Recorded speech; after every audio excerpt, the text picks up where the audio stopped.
And welcome to the Hall Prezi universe. I am King HP, otherwise known as Father, and I want to put this out now as we jump in. Welcome back. Thank you for the support. But there will be spoilers. If you have not seen WandaVision episode 7, you gotta go. You gotta go. Unless it's not gonna disturb your viewing experience, right? Then you're welcome to stay. So just wanted to put that out there, give you a spoiler warning. All right, you're still here. So, WandaVision episode 7 starts off. We get the good old intro, very office style, and it's good. But the episode starts off with Wanda in bed, and Wanda is looking exhausted. And we've been seeing this exhaust come episode after episode. It seems like it's getting worse. And as she's in bed, you see the little hexagons all over the blanket, and that's just letting you know everything here is that Wanda's doing is the hex. Everything is hex orientated. So they're going to constantly throw you shapes to remind you or show you or imply things. For instance, Wanda's pillow does not have hexes on it, but Vision's did, and the blanket that covers them does, as if to say, right? So all these hexagons, and then you get Tommy and Billy, and all parents have gone through this, and now Wanda's going through for the first time. They're exhausted, and here comes them kids. Luckily, Tommy didn't come running at full speed because they came in the room. But Tommy could have been up there like that. So anyway, neither here nor there. So Tommy and Billy, they come in the room and they're talking about their game is glitching, and Wanda just wants some rest. The only thing I want to point out on this game glitching is Marvel is always doing this, right? They're dropping little clues or hints or giving us story without saying anything about it. For instance, when the game is glitching, you notice the controllers, right? They're going through the decades similarly to how the show did it.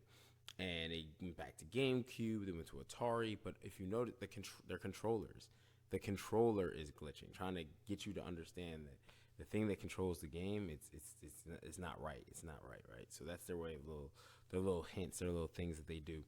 But we get some interesting dialogue though. Billy is telling his mother, My head feels weird. It's like really noisy. I don't like it. Resting her eyes. and Wanda doesn't really want to get too involved with this at the moment because she was trying to get some rest. But that is something to keep in mind as Billy's and Tommy's powers start to expand. How are they handling the side effects essentially of their powers, right? Because he's just now come into it, and technically speaking, these the first mutants that we've technically seen in the MCU, right? Because we're still trying to figure that out. From Pietro was a mutant in another universe, but that doesn't technically mean, like, I don't even think that's Pietro to be honest with you. But he was pulled into so, and they haven't really addressed that. They've addressed it without addressing it, right? They made mention of it. How did you? And he doesn't know. I got shot like a chump in the street, right? So with the kids, and Tommy's just fine. He's just dealing with his speed. But then they go back downstairs. There's more fighting. Tommy says, "You always get it first," or whatever. He's like, Billy's like, I got it first, right? And that's to imply that speed thing. Like, he uses it when he wants to. So, and as we saw with the end of the previous episode when they were in Halloween, right? Billy and Tommy ran at the same speed to their mom, they were panicking, right? So he's still adjusting to his powers of when to use them and stuff like that.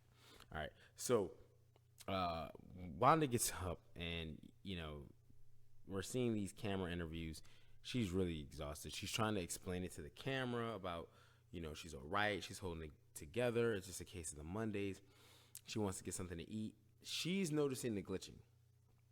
And when you notice the glitching, the big thing Marvel wants you to see here is the milk. It's purposely done so you can't see what child it is, but it's also, is that something about these children that they want you to know? Because Vision brought up there was children never there. Then there were all of a sudden children everywhere. Later in this episode, we're going to see something else that's something about kids that's kind of just random, right? But it says that there's a missing child, right? And so it might be foreshadowing for later in the episode, as we're going to see what happens with Wanda's twins, or it's something more sinister. And I feel like Marvel is doing something very dark on purpose, and they're trying to get you to. They're trying to tell a story like it's getting kind of spooky here, because this realm of television that they're showing, this isn't your typical like, okay, yeah, I got powers. Yeah, this is like otherworldly spirit, the spirit realms and spells and the hexes, and that's very up Doctor Strange's alley. And there was always a previous discussion that Doctor Strange 2 would be Marvel's first horror movie. So if this is the lead up to that, it's very telling that they sprinkle it with the things to get you kind of spooked out. And even if they don't go full-fledged horror, if they want to go in that direction but still keep it kind of PG-13ish, they can do that, right? So they're just doing that. So we get this, and we get these cutscenes now with Wanda. They're doing this, and this is like, I don't know, very Jersey Shore-ish, very Offish. We're seeing these shows, right? They're filtered into the Marvel storytelling. And in those things, Wanda talks about expanding the borders, but she said we. Intentionally expanding the borders of the false world we created. Keep that in mind, because I got a question at the very end about Wanda, right? And maybe it pertains to that we, because I don't think that was an accidental say. Nothing is accidental, right? So now we cut over to Sword, and we see the marvelous Hex, and we see acting director Hayward. Lucky for us, she pumped the brakes. Yeah, I feel very lucky. What's happening with the broadcast? Dead air. The signal's gone. Make sure the team has everything they need. We launch today. Yes, sir. Watch her face, her eyes specifically. What's happening with the broadcast? I just thought something was weird with her eyes. I got to rewatch it. I'm trying to, I'm using different technology, so I'm trying to slow it down. So anyway, with this being said, Director Hayward says they're about to launch, right? Go ahead with the launch. So something is coming, and we know they have Vision's body. Or what do they have that they feel that they are prepared to do to overtake this? Because you know, him and Monica had that discussion that you can't outgun her, right? You cannot outgun her. They shot a missile at her, and she came out with that drone like, is this yours? And threw it to him, right? That being said, what is in his launch? What are we about to see them do? Militarize people. He just lost a whole team of people, a legit full team. So we now see them inside the Hex, and inside the Hex is a circus, right? And we knew that was happening as the last episode. We saw the Hex expanding, but we finally get to see Darcy, right? And it's this strong man guy. He's like, yeah, you and the escape artist. Vision meets up with Darcy, and Darcy, even in this reality, Darcy is still the weird type of girl. She thinks Vision is hitting on her, and because I mean, hey, let's be honest. How did Vision come at her first? We locked eyes. You don't remember me from last night? So I don't think that Vision understands how he just, you don't remember me from last night? We locked eyes. We had a thing. And, you know, Darcy's like, all right, whatever. Like, she's getting away from him. She thinks he's a weirdo.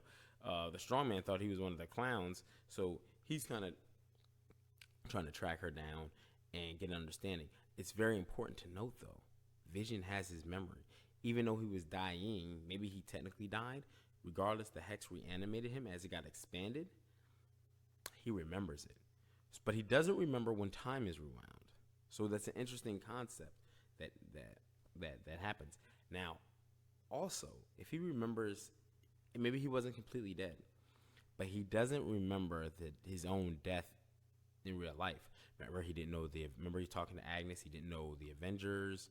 So him not remembering anything prior to death, but he remembered this, maybe because the time was so short versus the 5-year. I don't know. But keep an eye on the things that he can and cannot remember, because it might also implicate that for the townspeople as well. So we go back to Wanda, and Wanda is tripping out, and she is literally breaking down in front of the children. Now she is explaining to the kids. The kids ask about Pietro. Oh, they do. They had to. I mean, it was bound. What Uncle P said last night, and Wanda tells them, "Don't. He is not your uncle." So now Wanda knows. She knows, but yet she doesn't know, because Tommy's like, "Well, then who is he?" Right? And at that moment, we all set up. Yeah, who is he? And Wanda says she don't have no answers. She starts breaking down, telling them things that you don't tell kids about things is meaningless. And the kids are looking more and more like, and she's kind of like going like this. So they don't know. Remember, she's already threatened Tommy with turning them back into, a pickled herring, right? So, they're kind of on edge. And then in pops Agnes, right? Of course. That's what Agnes does. When something is needed, Agnes pops up. So they do the vacay. They want to give mommy some mommy time. And Wanda had already said in her little interview she's doing a staycation, which would have been crazy if they would have had these people wearing masks, because that would have been total real world. But she's doing a quarantine staycation, right? Because she quarantined herself off of the text, but now she's staying home and she just wants to relax, right? So Agnes takes the children, right? So she takes the kids. She does her own camera interview, and she says that that Wanda was about to. I mean, man, she was about to just totally snap, right? So how was she aware, right? But I think all that's going to get answered in this very episode. So I'm not going to play silly. I don't want to super spoil it by jumping into the end. So let's just keep moving forward, right? We go back to where Monica now is rolling with Agent Wu, and they're going to meet the aerospace engineer. And we have been, is it Reed Richards? Is it Hank McCoy? Could it be Hank Pym? Could it be Major Goodner? Who is Major Goodner? Don't know. Beats me. I couldn't find nothing. On him. On her. I'm sorry. I cannot find nothing on her. So, oh well. I think that they set it up knowing that, and then they're just playing with our emotions. But regardless, it was still a very, very, very important scene, because in that drive, right, Agent Wu has the phone text, and Marvel allows us to see it clear enough to actually stop it, pause it, and read it. And it's pretty much what they're saying. It's kind of funny because Monica finishes a line that's in that text, almost like that was script, right? But one of the lines says something like, "This is a decoy communique to Vision's office." Right? Now go back a few episodes with Norm, right? That's what, and Vision, we just already saw when he was like Darcy Lewis. Right?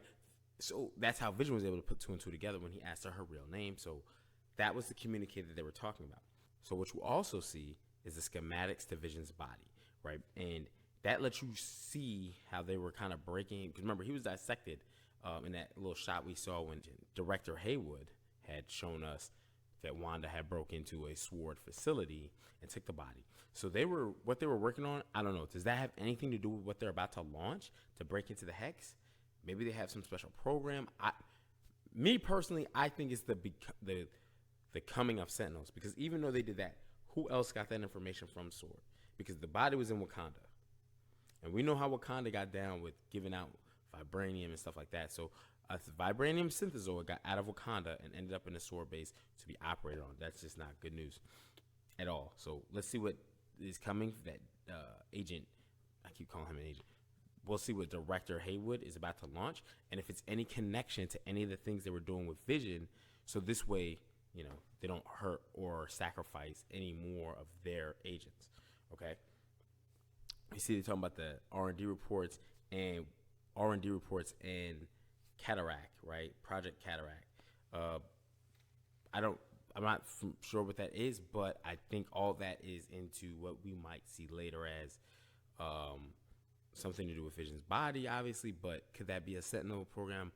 We're gonna have to find out, right? That's something that Marvel's they probably swap the name, so this way we couldn't really know, because everyone's like, "Oh, it wasn't in comics." Well, if I throw you off, right? So don't get too locked into comics thinking that the MCU is going to do the exact same thing, because that's not the case. And Ultron was a prime example of that whole movie that went off of what the comic did, but it was in reference, right? Anyway, so the aerospace engineer is Major Goodner. Now the rankings. Oh, it looks like Captain Marvel. Listen, that's a military structure ranking insignia, right? She's an 04, just like Colonel Rhodes is an 06. They're both in the Air Force. Now, they may tie that in together later down the road that he knew her. She used to work for him at some point. And so maybe Rhodey was aware of Carol Danvers or of Photon or, Monica Rambeau's mother, because they're all Air Force. That may happen. So be on the lookout for that in future films as we go into Armor Wars or Captain Marvel 2, right? Things of that nature. We may see that, or Ironheart even, if they use Rhodey in some capacity there. So now Vision tracks down Darcy, right? And Darcy makes reference, you're paying for the lobster or whatever. She still thinks Vision is hitting on her. Vision frees her mind. Boom. So now we get to the nitty gritty for Vision. She starts to break things down for Vision. She takes a minute. Vision wants to know about his kids. Are they okay? Who is Piet? And Darcy is like, I don't know. I can't answer those things. But she does start to backfill him on some of his history. So that happens. They drive off in the clowns in the circus truck, and they're off to the races. We go back to Wanda.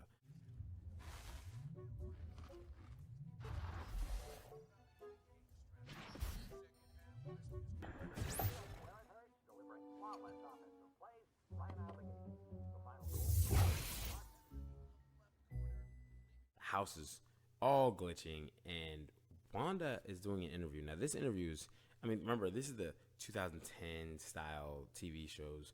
Like, all the TV shows did it where they sat down with the cameraman and did interviews. But in this time, Wanda's interviewer asked a question to her when she's talking about this, and he asked, do you think you deserve this? Right? And it's a male voice. Now, I have to make that clear because when we get towards the end of the episode, that's going to be whose voice was that, right? Because we need to ask that now. Who said that? She said, you're not supposed to talk. And I didn't see her head tilt, which is common for when Wanda is about to use her powers in dramatic fashion. So we need to get that answer of who that male voice was. We get to the commercial. We get a Nexus commercial, antidepressant. And this is really just going with what Wanda stated. Now, I want you to notice in this episode, we see a weather report, but yet in the Nexus commercial, it's cloudy over Wanda or over the person, and it's like about to rain. So Darcy even asked the question, does it ever rain in Westview?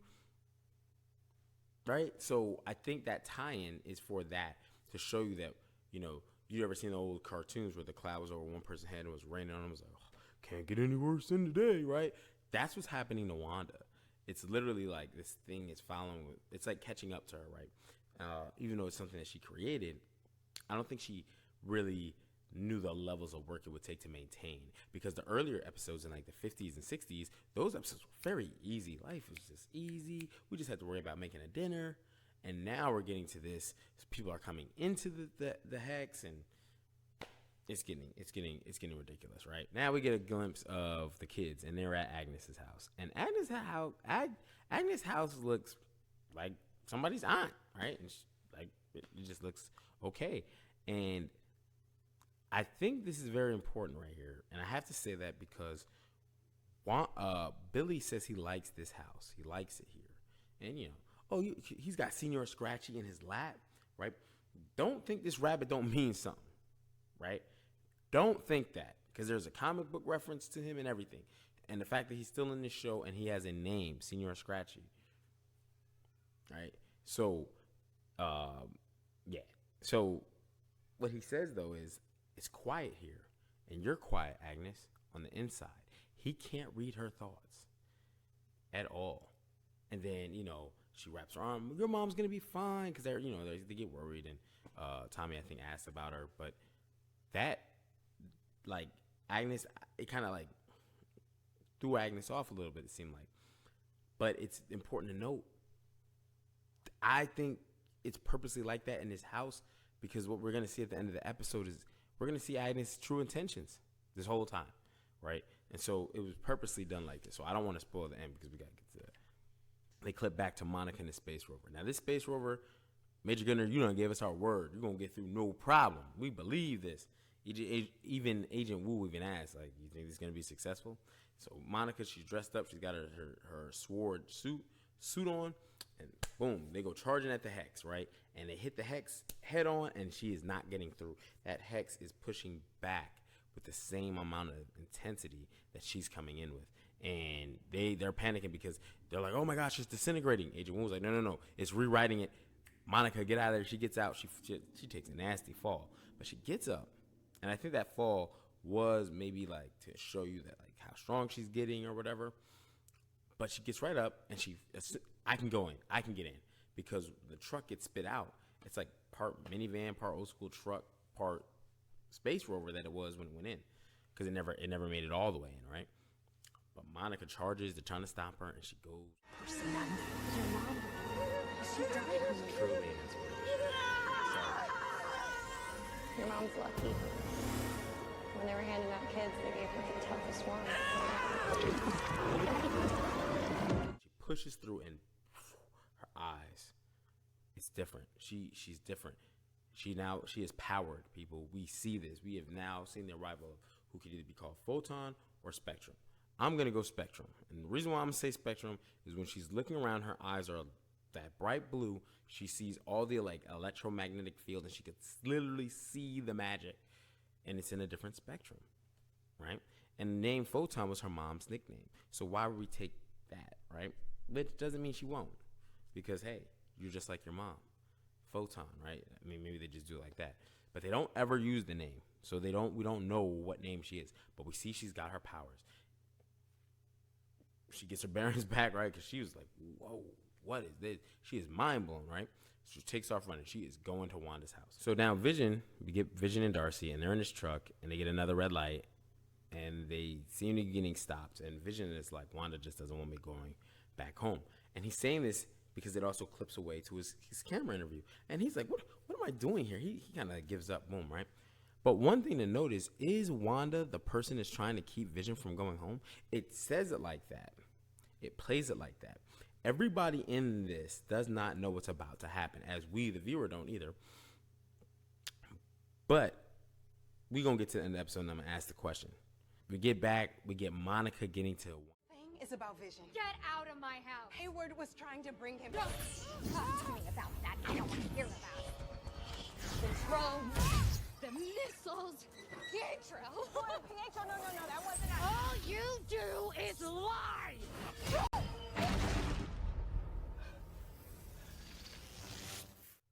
We get to Monica, and she comes running right into Wanda's house, screaming her name, and Wanda was taking pills. Now, if you look at the bottle, it looks like it says Wanda, not Nexus, which was the commercial, but Wanda is like, whoa, how did you get here? She starts talking about it's about Vision, right? It's all about Vision. And director Hayward, and Wanda's like, I don't want to hear that, and wham, she's pushing with her power. She's using her power and pushing Monica out. And she got Monica in the air, and the whole community is like, whoever's around, all conveniently walking dogs and doing mail. They're looking. They're like, stop, pause. They're in frozen mode, right? And they're observing this. And the mail guy, I think, was important. He's got the rabbit on his hat, shirt with the company logo. It says Presto, right? Now remember, they were supposed to do the magic act, right, with Senior Scratchy, right? And the boxes say fragile, right? So I just want you guys to know the box, which contains something, is fragile. It's always Marvel's always alluding to this world. But that to me was not the crazy part, obviously, because what now? We got Monica in air, Wanda going crazy. Don't you ever talk to me about that name. I don't want to hear that name as long as we live. I don't want to hear it. I don't want to know. And she's just going off. And she's got Monica in air, and she did her powers, and she goes to slam her into the ground. And when Monica hits the ground, her powers enact. Boom. And she lands in the hero pose, the Iron Man pose. That's just to let you know she's a hero. She's a hero. She has her powers. Now she doesn't know how to use them. Right? I mean, this is the first. And Wanda is looking like, whoa, like, what just happened here? Because Wanda says all these things to Monica when she was in the air about this, you're behind this, you're doing all these bad things, you're the one who sent Pietro. And Monica says, whoa, in the air, like getting with all the red. We didn't do. She's, denying it because she's like, we didn't have nothing to do with that. And when she hits the ground, she's like, I didn't tell you any lies. The only lies I ever told were the ones that you put in my mouth. Meaning when I was Geraldine, right? And you were behind everything that was going on. So Wanda's like, hey man, you gotta chill. But then Monica goes on a speech to her about losing someone and why it's important not to change things. Because she's, referencing her mother, obviously. But she was like, that's what makes me me, right? And Wanda's actually listening to this. And Agnes peeps out the window. Agnes got to break this up. This ain't gonna go well. So Agnes gets out there, and young lady, right? And she takes Wanda away, right? And Monica told her this has nothing to do with you, but Wanda just went right with Agnes, and she even told her again, "Don't make me hurt you," right? She goes with Agnes, and she goes in Agnes' house, and she sits down on the couch. She's like, "Man, Wanda, you've had a hard day," and Wanda's looking around, and the house. Okay, so. She sees the sandwiches and the drinks. She looks over. Senor Scratchy is just eating. I don't know, his droppings. I don't know. And then she looks over and sees a cicada on the blinds. Now, a fly would normally mean like those devilish things. Cicadas have multiple different meanings, and they're actually not that bad. That means like transformation, and rebirths, and stuff like that. Similar to how like butterflies are. But I think it also is like people are scared of cicadas. Like. I don't know if you ever seen them. They come you ain't squishing one with your hand. I'll tell you that much. So anyway, Wanda asks, "Where are the twins?" This is the okie doke, right? Because Agnes is like, "I think they're playing in the basement." Like Wanda could have been like, "Hey, tell them to come here," right? Nah, Wanda goes to, "Okay, let me go get them." She opens the door. Twins, boys. She goes down. No, there's blood on a curtain back there. Now maybe it's paint, right? But there's blood on the curtain. And she's calling for him. And as she goes down, she sees like this tunnel. Really?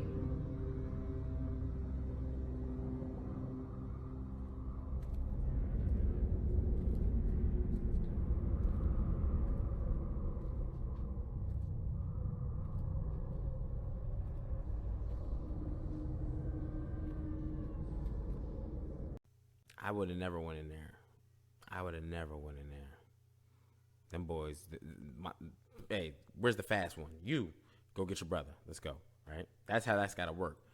Wanda goes in there. Right? Wanda goes in there, and when she gets in there, she's noticing it leads to this corridor. Now, there's these demon heads. If you look at those pillars, there's demon heads on them. You'll see it, but too, you can see a couple of them. They're like, oh, maybe not. And she's looking around. There's this glowing book, right? Now, I don't know if that's the book from the Doctor Strange movie. Go ahead and, is that the mixing book? But man, all of a sudden the door slams behind her. Boom. And Agnes comes in. You got this thing of skulls and stuff. Like, you can see little markings too, like the witch markings. Wanda. The name is Agatha Harkness. It's a pleasure to finally meet you. And they go into this.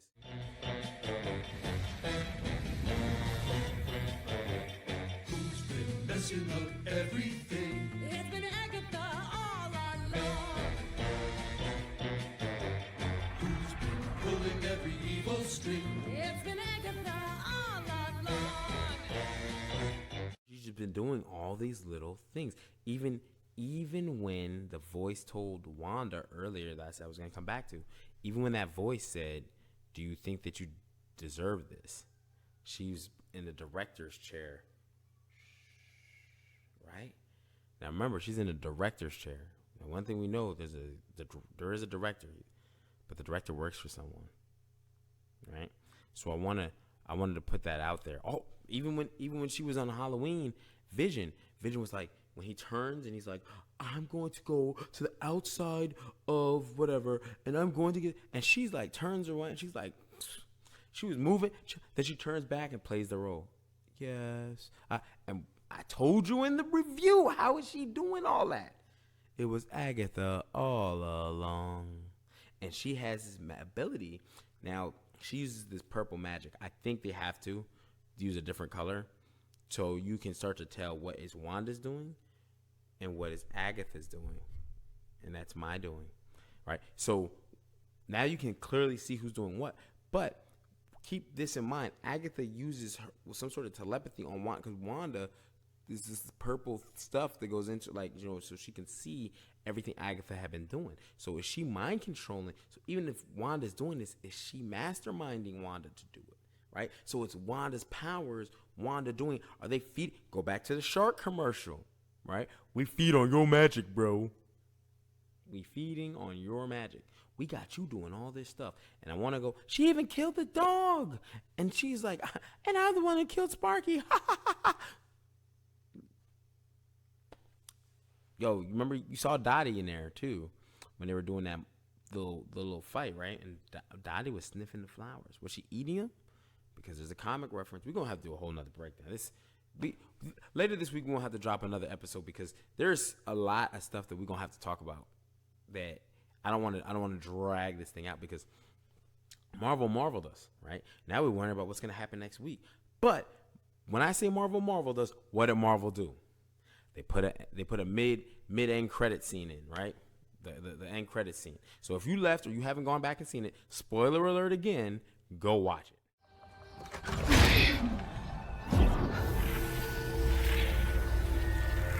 Snooper's gonna snoop. Is he there to help her? I doubt it. Because we saw when it was Agatha all along, we saw Pietro with the purple stuff on his back. And Agatha was sitting there with a blanket, like having a brunch at the park, right? So, what are we gonna look at for this coming episode? I'm still saying check out Dottie. We still don't know who Ralph is, right? And I think they're really close to revealing who is really behind this, because remember, director Hayward is launching a strike. I don't think Director Hayward has. I think they're telling multiple stories here. I think they're telling a magical realm story with Agatha Harkness and who that leads to for Doctor Strange. And they're also telling a story that's being led by Director Hayward that's going to lead towards the mutants and the resentment towards the superpowered humans, because look at what they can do. And it's dangerous to people, right? They can be very dangerous. So I think they're telling two stories. I don't think they're really interconnected. I think Wanda is an anti-villain, and I think so is Director Hayward. I mean, he has good intentions. It's just how he's going to go about getting them for now. Right? I could be wrong on that, right? But I will say this. We have to tune into episode 7. We also have to look at where does this go? Because where are those twins, right? And remember the whole episodes before, for the children. Do they need more power than Wanda? So they got her to have a kid, which so they'll need Billy. Is this for Vision's body? Do they need to reincarnate someone? Because remember, after Sparky got killed, and Tommy said, "Hey, Mom, you can bring him back from the dead." Agatha said, "Wait, you can do that?" Right? She had key interest in that. Wait, you can do that? You know, so maybe we're looking at a Mephisto or a Nightmare type of character coming out, but they need a body. They need a host. Hence Vision. But then Director Hayward, he's trying to get Vision back because they're trying to do sentient weapons and et cetera, et cetera. So maybe that is it. Maybe they need something for the children, like for children. Like maybe that witch thing is because maybe she feeds on children's life force energy. And you have Wanda, who if she had children, we would assume that they would have powers and they can help her, right? So who knows? This is about to get really, really good, but we're going to have to do some more breakdowns. Have to drop another video for this probably this week. So this way, as we get ready to go into episode 8, we have a better understanding of some of these things. And it'll be more comic related versus MCU. So you have an understanding of what powers does Photon have, Agatha Harkness, and things like that, right? So thank you for tuning in. Thank you for watching the video. And if you haven't already, go ahead and click the subscribe button. Make sure you also click a like and share at the same time. It's been a pleasure to sit here with you. I am King HP, and until next time.